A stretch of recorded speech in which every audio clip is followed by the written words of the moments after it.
नमस्कार दोस्तों, मैं अभिषेक आपका अभिषेक ट्यूटोरियल पे स्वागत करता हूँ। तो आज हम लोग बहुत ही इम्पॉर्टेंट टॉपिक पे बात करने जा रहे हैं कि टेंथ के बाद, जी हाँ, टेंथ के बाद कौन सा कोर्स सेलेक्ट करें जिससे हमारा कैरियर अच्छा बने। तो आज उस टॉपिक पे बात करने से पहले आप लोग अपने हृदय पे हाथ रख कर देखेंगे कि आप कौन से सब्जेक्ट में अच्छा कर सकते हो।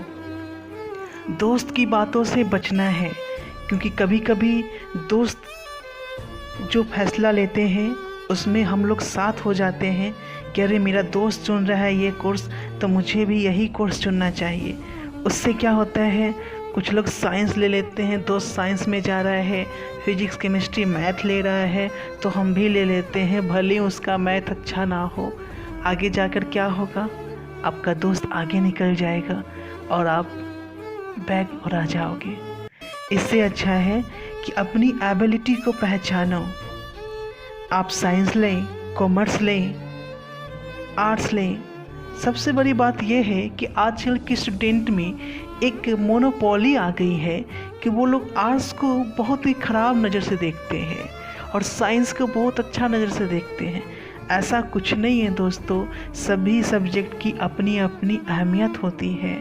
जो साइंस है उनका अहमियत अलग है, जो कॉमर्स है उनका अहमियत अलग है, और आर्ट्स वाले की भी अपनी अहमियत है। कोई भी कोर्स छोटा नहीं होता है।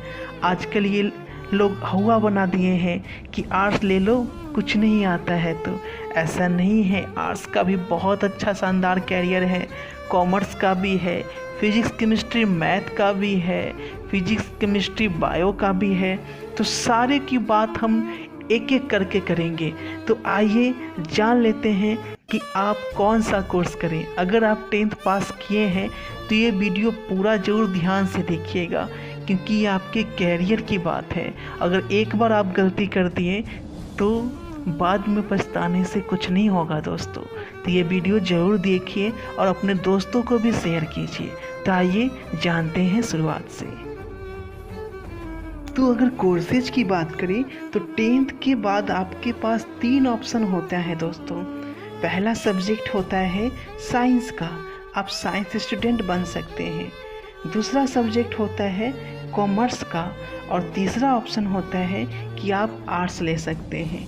एक एक करके हम सभी टॉपिक पे देखेंगे। साइंस में भी 3 ग्रुप आता है। पहला ग्रुप होता है जो फिजिक्स केमिस्ट्री मैथ लेते हैं, PCM। उसके बाद जो ग्रुप आता है वो लेते हैं PCMB, physics chemistry mathematics bio. और एक ग्रुप होता है फिजिक्स केमिस्ट्री बायो का, वो मैथ नहीं लेते हैं। तो सारा डिटेल में हम लोग देखने जा रहे हैं, है ना। हम जो भी विषय का चयन करते हैं उनका अध्ययन हमें 11वीं और कक्षा 12वीं तक करना होता है, और इन्हीं विषयों के आधार पर हम 12वीं पास करने के बाद अपनी कॉलेज की पढ़ाई करते हैं। चलिए थोड़ा विस्तार से जानते हैं कि 10वीं के बाद कौन सा सब्जेक्ट लेना चाहिए या किस सब्जेक्ट के बाद कैरियर विकल्प अच्छा होता है। तो 10th के बाद साइंस एक ऐसा स्ट्रीम है जो लगभग सभी स्टूडेंट की पहली पसंद होती है ना। अगर आप आगे चलकर डॉक्टर या इंजीनियर बनना चाहते हैं तो आपके पास साइंस फील्ड चुनना पड़ेगा। साइंस में सिलेबस थोड़ा ज़्यादा मुश्किल होता है। साइंस का पूरा सिलेबस इंग्लिश में होता है। साइंस में 3 तरह के ग्रुप होते हैं जो आपको नीचे दिए गए हैं। मैं पहले ही बता दिया। पहला ग्रुप होता है फिजिक्स केमिस्ट्री मैथ का। सेकेंड ग्रुप होता है फिजिक्स केमिस्ट्री बायोलॉजी का, और एक ग्रुप होता है PCMB, फिजिक्स केमिस्ट्री मैथ और बायोलॉजी। तीनों में से कोई एक आप चुन सकते हैं।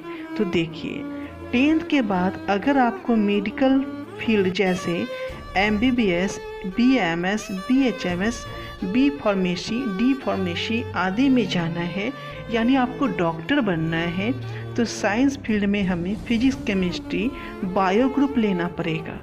और अगर 10th के बाद इंजीनियरिंग करनी है तो physics chemistry math group select करना होगा।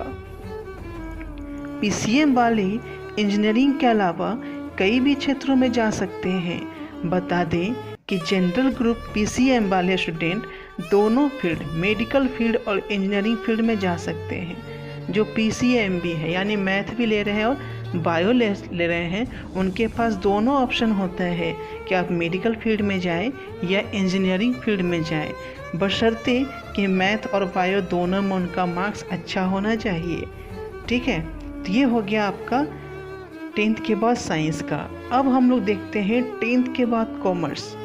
कॉमर्स एक ऐसा सब्जेक्ट है जो 10th क्लास के बाद सबसे ज़्यादा लिया जाता है। कॉमर्स वाला विद्यार्थी बिजनेस, फाइनेंस, अकाउंट्स आदि में जा सकता है। जिन स्टूडेंट को अकाउंटिंग और फाइनेंसिंग क्षेत्र में रुचि है, उनके लिए कॉमर्स फील्ड सबसे अच्छी है। और अगर आप CA बनना चाहते हैं, चार्टेड अकाउंटेंट बनना चाहते हैं, तो आपके लिए कॉमर्स फील्ड बेस्ट है। अगर आप सोच रहे हैं कॉमर्स में कौन कौन सा सब्जेक्ट होते हैं, तो कॉमर्स फील्ड में आगे चलकर BCom, MCom, BBA, MBA जैसे प्रोफेशनल कोर्सेज होती है ना। साथ ही बात करें तो आप बैंकिंग के एग्ज़ाम के लिए भी कॉमर्स स्ट्रीम सबसे बेहतर विकल्प है। अगर आप चाहते हैं आगे बढ़कर बैंकिंग में कैरियर बनाना, तो आपको कॉमर्स से पढ़ाई करनी चाहिए, तो आपको बैंकिंग में कैरियर बनाने में काफ़ी आसानी होगी। अब देखते हैं 10th के बाद आर्ट्स वाले लोग को, कि आर्ट्स जो लेना चाहते हैं वो जानिए। आर्ट्स स्ट्रीम भी एक अच्छी स्ट्रीम होती है। अगर आपको आर्ट्स में अच्छा कैरियर बनाना है, तो आपके लिए आर्ट्स फील्ड बेहतर विकल्प है। जो विद्यार्थी गवर्नमेंट जॉब के लिए कॉम्पिटिटिव एग्ज़ाम की तैयारी करना चाहते हैं, उनके लिए आर्ट्स फील्ड सबसे बेहतर है। आर्ट्स में आमतौर पर इंग्लिश, हिस्ट्री, ज्योग्राफी जैसे सब्जेक्ट होते हैं। आर्ट्स के बाद 12वीं पास करने के बाद आप कई कोर्स कर सकते हैं, जैसे fashion designing, hotel management and event management, mass communication and journalism. Fashion designing, hotel management आप लोग जान रहे हैं, इवेंट मैनेजमेंट है ना क्या होता है। मास कम्युनिकेशन और जर्नलिज्म जो है वो मीडिया के क्षेत्र में है। तो अगर आप मीडिया के क्षेत्र में भी कैरियर बनाना चाहते हैं, तो आपको आर्ट्स लेना होगा। तो देखिए आर्ट्स लेने का भी कितना सारा फ़ायदा है।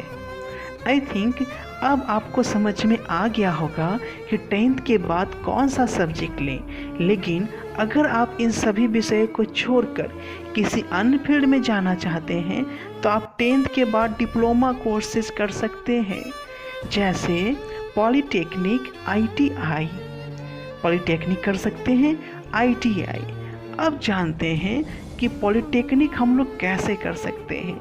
जो स्टूडेंट इंजीनियरिंग करने की चाह रखते हैं, उनके लिए 10वीं के बाद डिप्लोमा पॉलीटेक्निक कोर्स, पॉलीटेक्निक में इंजीनियरिंग जैसी ही फील्ड होती है। हम 10th पास करने के बाद पॉलीटेक्निक में एडमिशन लेते हैं। पॉलीटेक्निक 3 साल का डिप्लोमा है।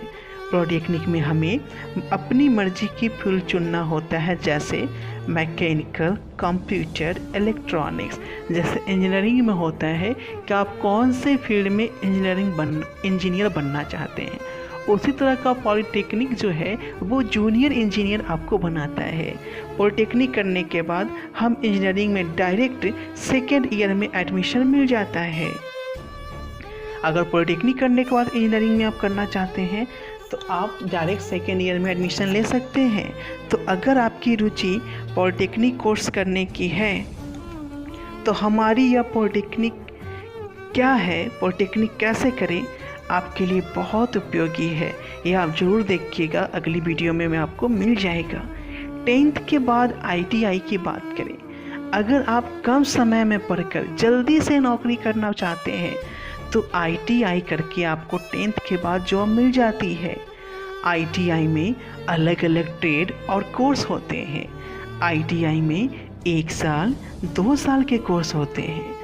आपको जिस विषय में रुचि है वो ट्रेड आप सिलेक्ट कर सकते हैं। ITI करने से सरकारी नौकरी के अधिक अवसर होते हैं। यदि आप ITI में अपना कैरियर चाहते हैं, तो आप ITI क्या है, ITI कैसे करें, ये भी वीडियो जल्द आने वाली है।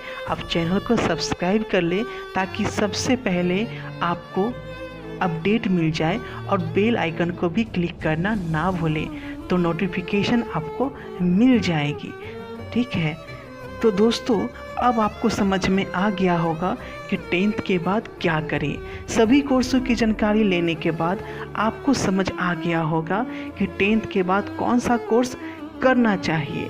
आप समझ गए होंगे ना 10th के बाद कौन सा सब्जेक्ट लेना चाहिए।